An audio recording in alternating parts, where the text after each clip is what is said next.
In the videos that I've published in this exploration series so far, I've taken you to neighborhoods in Seoul in search of the old style little mom and pop restaurants that used to be ubiquitous. They were everywhere, and they're getting harder and harder to find. But for this one, we're doing something quite a bit different.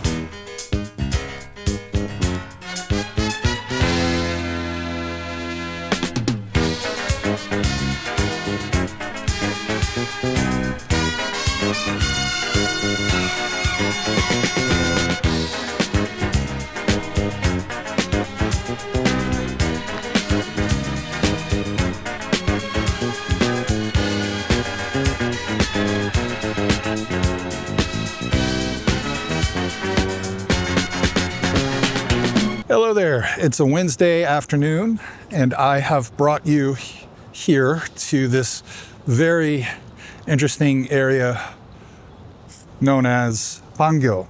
Pangyo was a Newtown project. Now, there are different kinds of Newtown projects with different purposes, and the ones I've talked about so far were focused on specific neighborhoods in the city of Seoul with the goal of bringing some equity to property values, because property values in Gangnam are so sky high, and in other areas of the city they're very low with stagnant development in those areas. So the Newtown projects were there to spur development in these low property value areas, and also to bring in more medical facilities, more cultural facilities, that kind of thing. Pangyo was a different kind of Newtown project on a much larger scale. So this goes back to 1989, not Pangyo, but this kind of Newtown project. And it was in 1989 when the government decided to launch 5 Newtown projects, building new residential areas in the Seoul perimeter, but outside of the city. The goal there was to alleviate housing demand in Seoul, particularly in Gangnam. So one of those projects at that time was the Bundang Newtown project. Now, Bundang is a district in the city of Songnam, and Songnam itself was actually kind of a Newtown project. It was developed, it was a planned city from the beginning during the presidency of Park Chung-hee. It was part of his industrial development of Korea. And the area that is now the Bundang district was mostly farmland. Well, it was all farmland from what I understand. And the Bundang Newtown project designated a good chunk of that farmland for residential development, and they built these new apartments. And I remember in my first years here, I kept hearing about Bundang all the time. That, the development completed in 1996. A portion of Bundang district was developed, but another portion remained farmland. And one of the neighborhoods in that undeveloped area was Pangyodong. So in 2001, the government launched, or announced, approved 10 new Newtown projects as satellites of Seoul. Again, part of the goal here was about alleviating housing demand in Seoul, and again, particularly in Gangnam. But it was also about enhancing those earlier satellite Newtown projects, because I've read there were issues with self-sufficiency, whatever that means. So in 2003, development began on that undeveloped land in Songnam's Bundang district, and it encompassed several neighborhoods and a couple of neighborhoods in a neighboring district too. Today, this is what we have. And a big feature of this area, in addition to the new apartments and all of that, is the Pangyo Techno Valley. Pangyo Techno Valley is referred to as Korea's Silicon Valley, which I guess is inevitable. The name used to be applied to the street called Terano in Gangnam. The project was developed in 2 phases, and phase 1 was completed in 2009, phase 2 in 2010. The Shinbundang line, also called the DX line, the Dynamic Express, I think it means, was opened, and at the time it had 6 stops. The northern terminus was Gangnam Station in Seoul, and the southern terminus was Jongja Station, which is the next stop past Pangyo here. In 2016, a southern extension was opened that takes it all the way down to Suwon. And in 2022, a northern extension was opened that added 3 existing stations to the line: Shin-Nonhyun Station, Nonhyun Station, and Shinsa Station. And there are plans to continue that all the way to Yongsan Station, but those have been delayed for reasons. And so with the development of Pangyo Newtown and Pangyo Techno Valley, you now have numerous tech-related businesses here in Pangyo. And it was so successful that they started developing a second Pangyo Tech Valley. And I've read that there are plans for a 3rd and 4th, and possibly even 5th.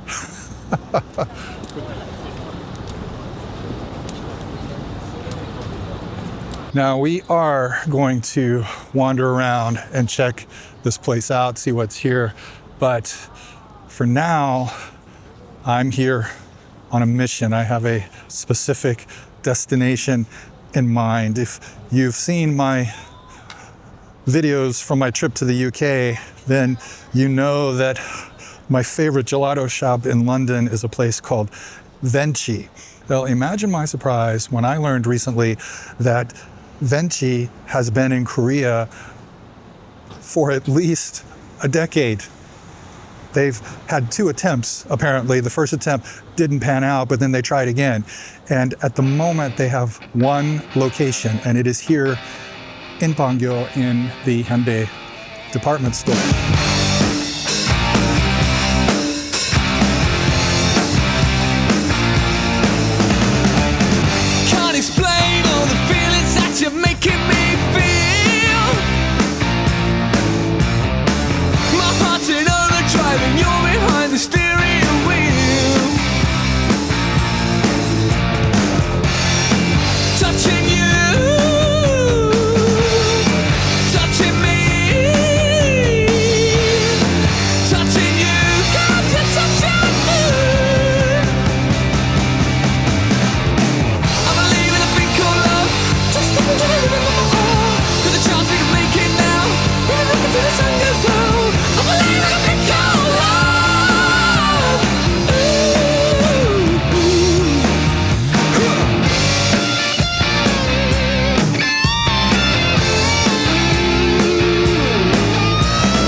Okay, that was definitely Venchi.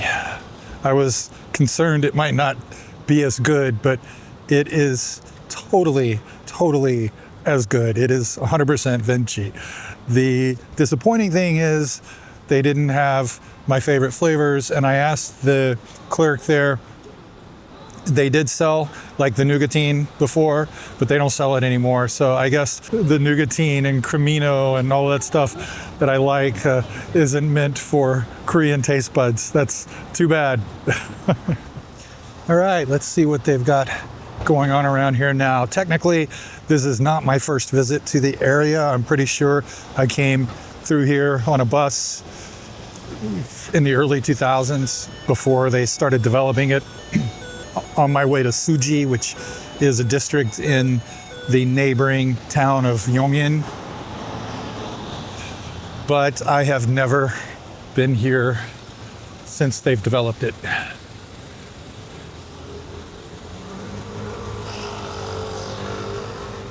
Okay, let's go check out the Tech One Mall. I don't see any signs that say no cameras. The best sausage pie in town, Piggy Pizza.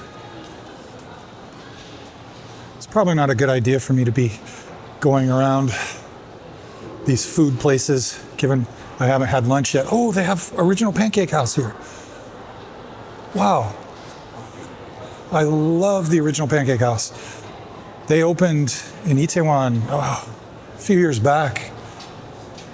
It was hard to find pancakes, good pancakes here for a long time. There were a few little shops here and there. And then we had Butterfinger pancakes open, but honestly, I'm not a big fan of them. But when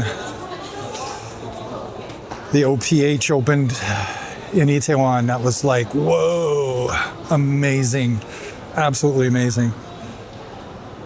They even have great waffles. I'm not a big waffle eater, but the waffles at the Original Pancake House are fantastic. And their omelets, oh gosh, very good.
Because the buildings and their properties are so big, everything's spread out, so there's a lot more walking to get from one place to another than you normally have in Seoul. You can very easily get 10,000 steps in around here.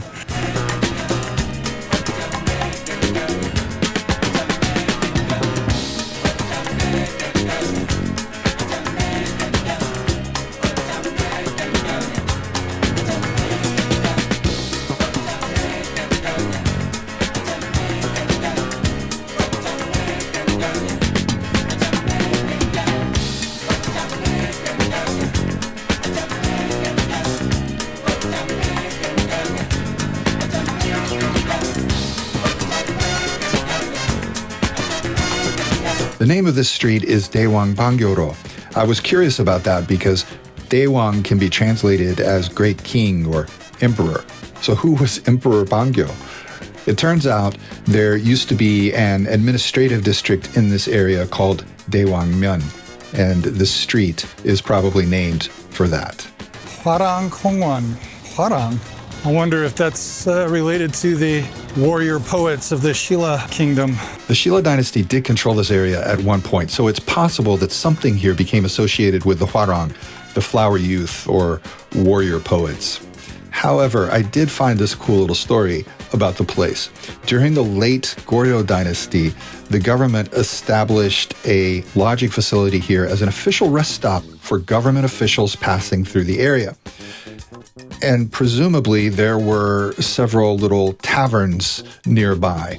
And one of them was operated by a woman named Hwarang.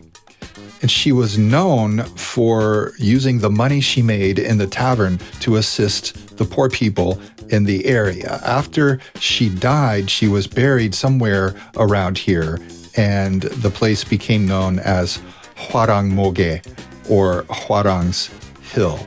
And this park could be connected to that.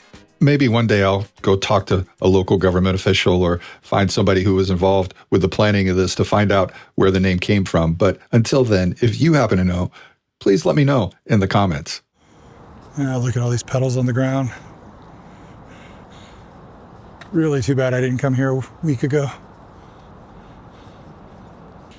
This company here, NeoWiz, I don't know what they are, but here next to the NeoWiz building, in Hangul, it says Gyeonggi-do Bangyo Techno Valley.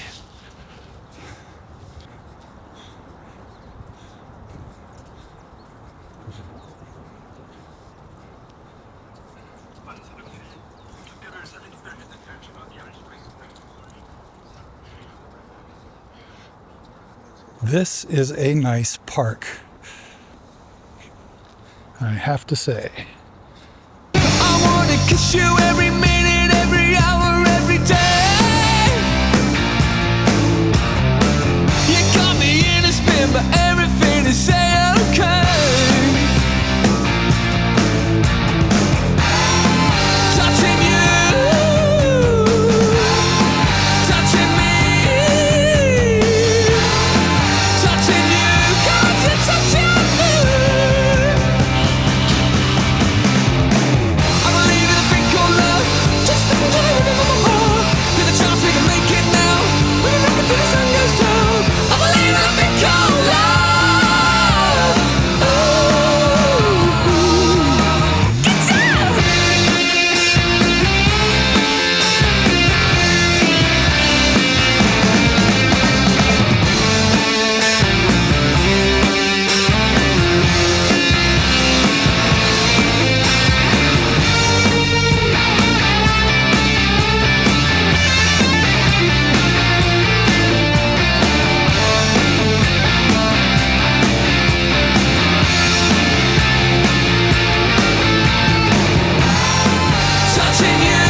touching me,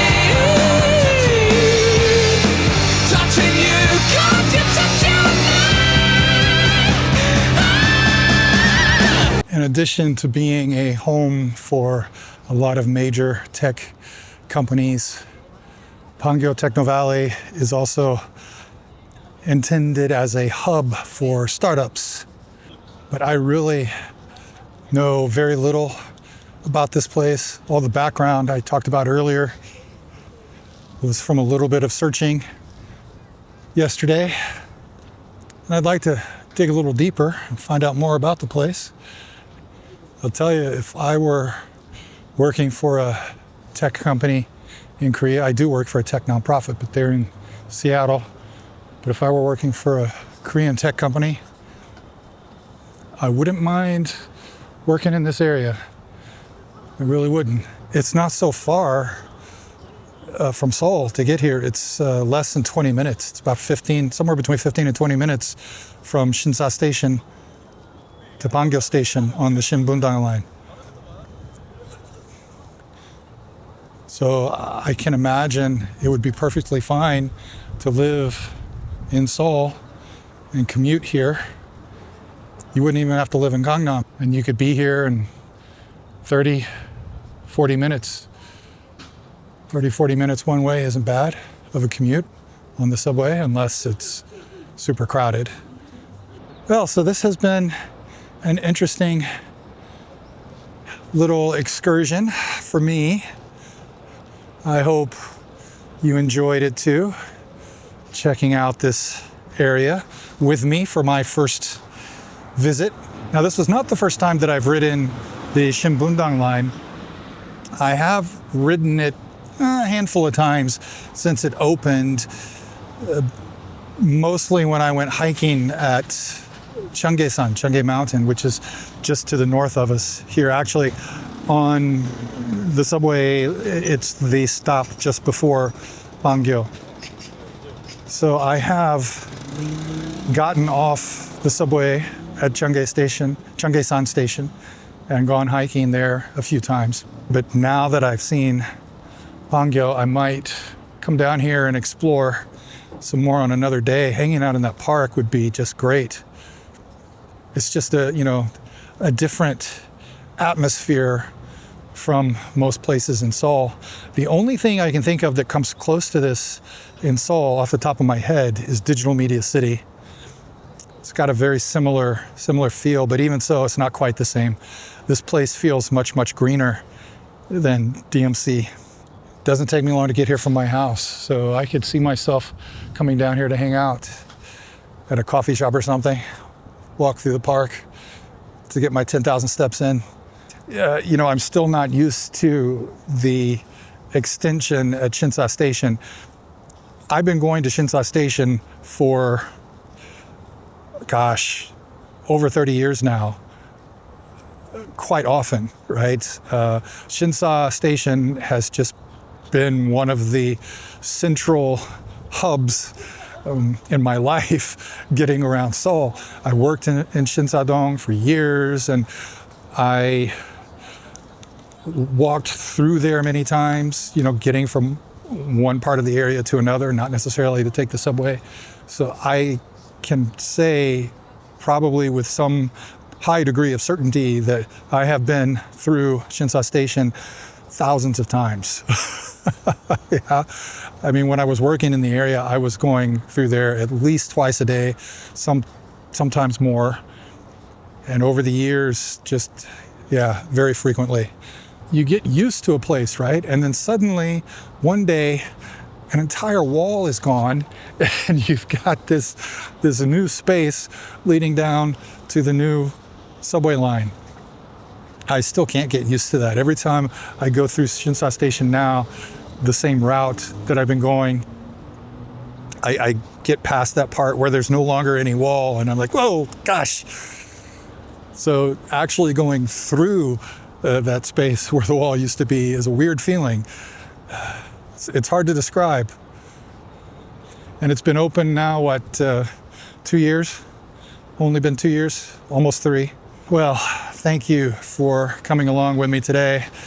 Thanks for liking, and thanks for subscribing, and I will see you in the next video. Take care. Bye-bye.